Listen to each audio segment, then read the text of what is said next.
I understand. Of course. No, Al-Qadri. There is absolutely no problem with the project. This Dan will solve everything. Shit.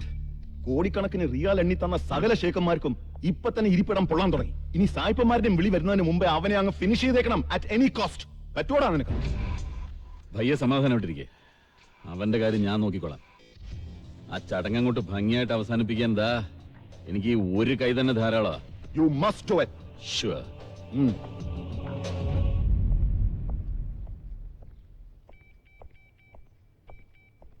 മോനെ, മോൻ വന്നൂന്നറിഞ്ഞു. വീട്ടിലേക്ക് വരാതെ കണ്ടപ്പോ ഒന്ന് വന്നതാ അമ്മച്ചി. എന്തിനാ? അല്ല, മോനെ വീട്ടിലേക്ക് കൂട്ടിക്കൊണ്ടുപോകാൻ വന്നതായിരിക്കും തള്ള അല്ലേ? എന്റെ തന്ത തല്ലിട്ട് ആ തന്തയ്ക്ക് പറക്കാത്തവന്റെ ഔദാര്യം നക്കി ആ വീട്ടിലേക്ക് ഞാൻ എന്റെ വലതുകാൽ വെക്കണമെങ്കിൽ ഇനി ഞാൻ വേറെ അപ്പന് ജനിക്കണം. മോനെ വേണ്ട. അല്ലെങ്കിൽ ആ കണക്ക് തീർക്കണം. നിങ്ങളൊക്കെ അവനോട് ഔദാര്യം പറ്റിയ കണക്ക് കൊണ്ടുപോയി കൊടുക്ക. ഇതുപോലെ അവന്റെ മുഖത്തെറിഞ്ഞു കൊടുക്ക.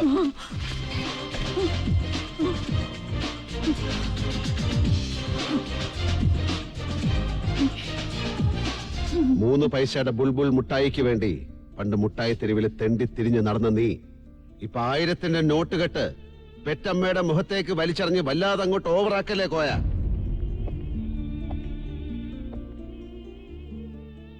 എന്റെ ഈ നല്ല ചങ്ങാതി കാരണം പണ്ട് ഇതിന്റെ പേരിൽ കള്ളനായതിൽ പിന്നെ ഈ സാധനം ഞാൻ കൈകൊണ്ട് തൊട്ടിട്ടില്ല. പക്ഷെ ഈ പണം ഞാൻ എടുക്കുക ഈ അമ്മയ്ക്ക് വേണ്ടി. നിന്നെ പോലൊരു മകന്റെ ഭാരം 10 മാസം ചുമന്നുകൊണ്ട് നടന്നതിന്റെ വാടക പണം ഇവര് തിരിച്ചു ചോദിച്ചാൽ അതിന് ഈ പണം മതിയാകാതെ വരും.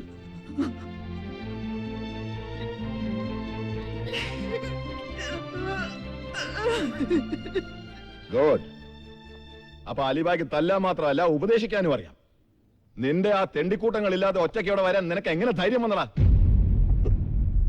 അറബിക്കടലിൽ നീന്തി പഠിച്ചവന് കനാലിലെ വെള്ളം കണ്ടിട്ട് എന്തിനാണ് കോയ ബേജാറാവണത്? നിന്റെ അപ്പനെ തല്ലിയിട്ട എന്നെ ജയിക്കാനാണെങ്കിൽ ആണായിട്ട് നേരിട്ട് വാ പാളയം മാർക്കറ്റിലേക്ക്. അല്ലാതെ അവിടെ കിടന്ന് പൊരിവെയിൽ കൊള്ളുന്ന പാവങ്ങളുടെ അന്നം മുട്ടിച്ചിട്ട് എന്നോട് ജയിക്കാനാണ് നിന്റെ പടപ്പറപ്പാണെങ്കിൽ മോനെ ഡാനെ, പ്രായത്തിൽ കൂടുതൽ വളർച്ചയുള്ള നിന്റെ ഈ ശരീരം അതിന് പോരാ. അതൊന്നും നിന്നോട് മുഖാമുഖം കണ്ടു പറയാനാ ഇപ്പൊ ഞാൻ ഒറ്റയ്ക്ക് ഇങ്ങോട്ട് വന്നത്.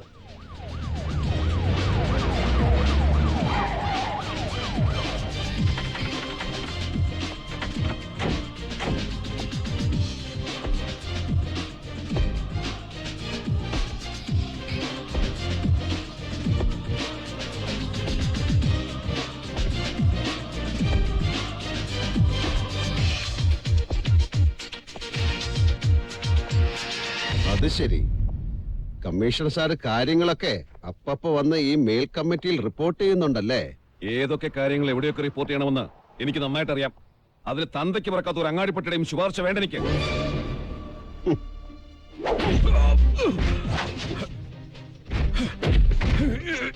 ഈ പണി മാർക്കറ്റിൽ വെച്ച് നീ എനിക്ക് നേരെ കൈയോങ്ങിയപ്പോ എടുക്കാതിരുന്നത് നമ്മളെ പോലുള്ള ലോക്കൽ ഗുണ്ട നിന്നെ പോലുള്ള ഒഫീഷ്യൽ ഗുണ്ടയോട് ഇങ്ങനെ പെരുമാറുന്നത് ശരിയല്ലല്ലോ കോയ. എന്തായാലും ഇപ്പൊ തന്നത് ഈ അങ്ങാടി പട്ടിയുടെ തന്തയ്ക്ക് വിളിച്ച വകയില് ഒരു പണയപ്പണ്ടം പോലെ അവിടെ കിടക്കട്ടെ. നോക്കി നിൽക്കാതെ പൊട്ടിക്കണം ആ പന്തിയെ.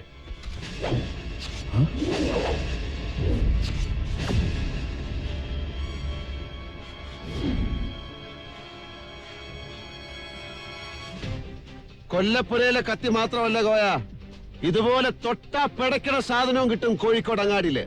അതുകൊണ്ട് ഇനി എന്നെ ഇങ്ങോട്ട് വരുത്തരുത്. വരുത്തിയാൽ അതിന്റെ പേരിൽ നിനക്കൊക്കെ ഉണ്ടാവുന്ന നാശങ്ങളെ കുറിച്ച് ഊഹിക്കാൻ പോലും പറ്റില്ല. പറയുന്നത് ബായ അലി ബായ്.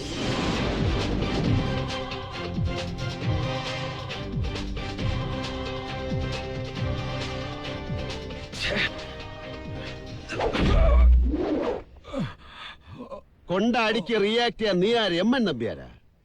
ഇനി അന്നെ കോഴിക്കോട് അങ്ങാടി കണ്ട അള്ളാന കൂറെ പീസ് പീസാക്കി കളയും.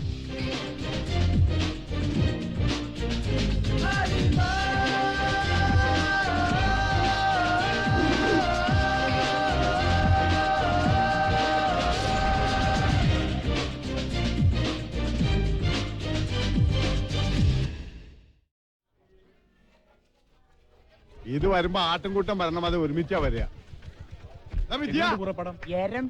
സോറ പറഞ്ഞു നിൽക്കാതെ വേഗം നോക്കടാ, ലോഡ് വേറെ ഇറക്കാനുണ്ട്.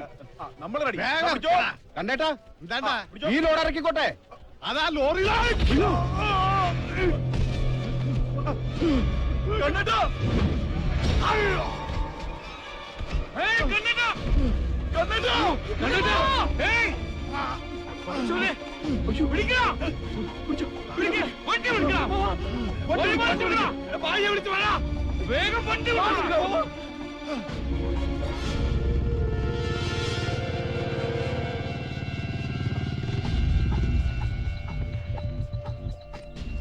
ഞാൻ അറിയാതെ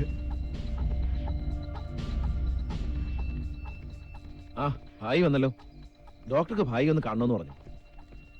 കുഞ്ഞിക്കണ്ണന്റെ കാര്യത്തിൽ ജീവൻ രക്ഷപ്പെട്ട് കിട്ടിയത് അയാളുടെ ഭാഗ്യമാണോ നിർഭാഗ്യമാണോ എന്നെനിക്ക് പറയാൻ അറിയില്ല. സ്പൈനൽ കോഡിനാണ് ക്ഷതം പറ്റിയിരിക്കുന്നത്. തലച്ചോറിലേക്കുള്ള പ്രധാന ഞരമ്പാണത്. അയാൾക്ക് ഇനി ഒരിക്കലും ഡോക്ടർ പറയുന്നത് എഴുന്നേറ്റ് നടക്കാനാവില്ല. ആയുസ് എത്രയുണ്ടോ അത്രയും കാലം കിടപ്പിലായിരിക്കും. സ്വയം ഒന്ന് അനങ്ങാൻ പോലും കഴിയാതെ. He will be in comma.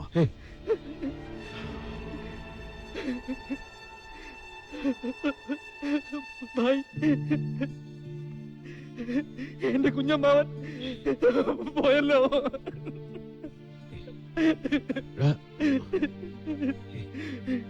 എനിക്കിനി ആരാ ഉള്ളേ? എന്റെ ഭായി.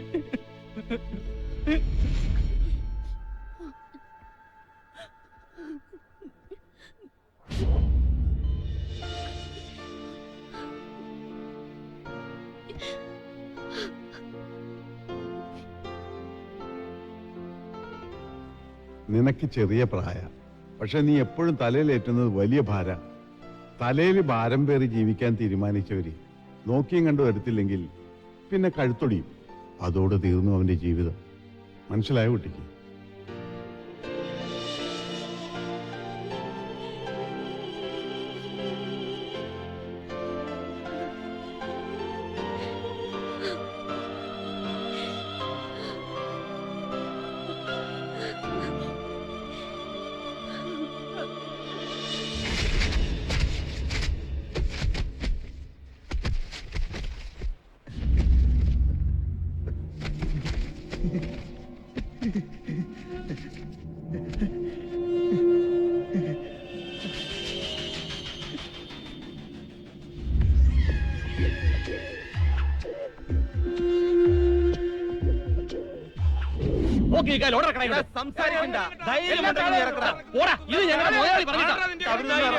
നമ്മളായിട്ട് വെറുതെ കച്ചറക്ക് സംസാരം പാടില്ല. ആരാണ് പറഞ്ഞത് നിന്നോടൊക്കെ ലോഡ് ഇറക്കാൻ? ഇങ്ങോട്ട് പാടാ. ഏത് മുതലാളി? ഇവിടെ കാര്യങ്ങൾ തീരുമാനിക്കുന്ന അലിബായ. എനിക്ക് ഇടിക്കാൻ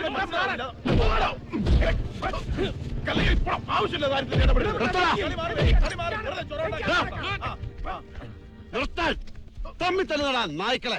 ഇത്രയും കാലം ഇവിടെ ഇല്ലാത്തൊരു പുതിയ ഏർപ്പാടോ? പുറമേന്ന് വന്ന ഈ ചെറ്റാൽ ഇവിടെ ഓടിറക്കാം. ഓരോ മുതലാളി പറഞ്ഞിട്ടാണ്.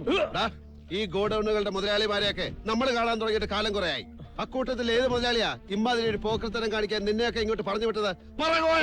മര്യാദക്ക് ചോദിച്ചൊരു സമ്മാനം പറഞ്ഞാൽ ഒറ്റ എണ്ണം പുറത്തു പോകില്ല.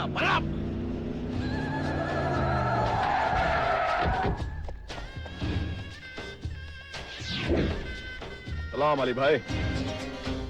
സലാം. ഞാൻ തന്നെയാ ഇപ്പൊ ഈ കാണുന്ന ഗോഡൌണുകളുടെ മുതലാളി. ഈ പഴയ മുതലാളിമാരോട് 1-2 വർഷത്തേക്ക് ഞാൻ ഇതൊക്കെ അങ്ങ് ലീസിനെടുത്തു. അന്ന് നീ എന്നെ വെല്ലുവിളിച്ചല്ലോ, ആണാണെങ്കിൽ പാളയ മാർക്കറ്റിലേക്ക് വാടാന്ന്. അപ്പൊ പിന്നെ ഇടയ്ക്കിടയ്ക്ക് ഒന്ന് വന്നു പോവാൻ ഒരു ഏർപ്പാട് കിടക്കട്ടെ എന്ന് വിചാരിച്ചു. ഇക്കാര്യത്തിൽ ഇവരൊക്കെ ഹാപ്പിയാടാ അൻവറേ? അല്ല, അത് പിന്നെ ഇപ്പൊ ഇവിടുന്ന് 2 കൊല്ലം കൊണ്ട് കിട്ടണ കാശ് മൂപ്പര് 1/2 കൊല്ലം കൂടുമ്പോ തരാന്ന് പറഞ്ഞപ്പോ പിന്നെ വേറൊന്നും ആലോചിച്ചില്ല. എന്തായാലും ഒക്കെ ഒരു കച്ചവടല്ലേ? ഒക്കെ കച്ചവടം അല്ല രാഘവ. പണ്ട് അരി കിട്ടാത്ത കാലത്ത് 5-6 മാസം ഈ ഗോഡൌണുകളൊക്കെ പൂട്ടിക്കിടന്നപ്പോഴും നിന്റെയൊക്കെ കുടുംബത്തിലെ അന്നം മുട്ടിച്ചിട്ടില്ല ഇവിടുത്തെ തൊഴിലാളികള്. അത് കച്ചവടമായിരുന്ന? അതൊക്കെ പഴങ്കഥകളല്ലടാ. ആ പഴങ്കഥകളുടെ കണക്ക് തീർക്കാനാണ് നോഹയുടെ പേടകത്തിൽ കയറി കയ്യിലെ കള്ളപ്പണം വലിച്ചെറിഞ്ഞ് നീ ഇപ്പൊ ഇങ്ങോട്ട് വന്നതെങ്കിൽ ഇനി അത് താമസിപ്പിക്കണ്ട കോയ. നമുക്കിപ്പൊ ഇവിടെ വെച്ച് ആ കണക്ക് തീർക്കാം. അതിന് പണ്ട് നിന്റെ അപ്പന് വേണ്ടി ഇവിടെ വരച്ച കളത്തിനോളം വലിപ്പം വേണ്ടി വരില്ല നിനക്ക്. പക്ഷെ അതല്ല നിന്റെ പ്രശ്നം. കറക്റ്റ്, അതല്ല എന്റെ പ്രശ്നം. അങ്ങനെ ഒരു കളം വരച്ച് നിന്നോട് തല്ലി തോൽക്കാൻ വന്നവനല്ല ഞാൻ. ജയിക്കാൻ വന്നവനാ. കരുത്തുകൊണ്ടല്ല, ബുദ്ധി കൊണ്ട്.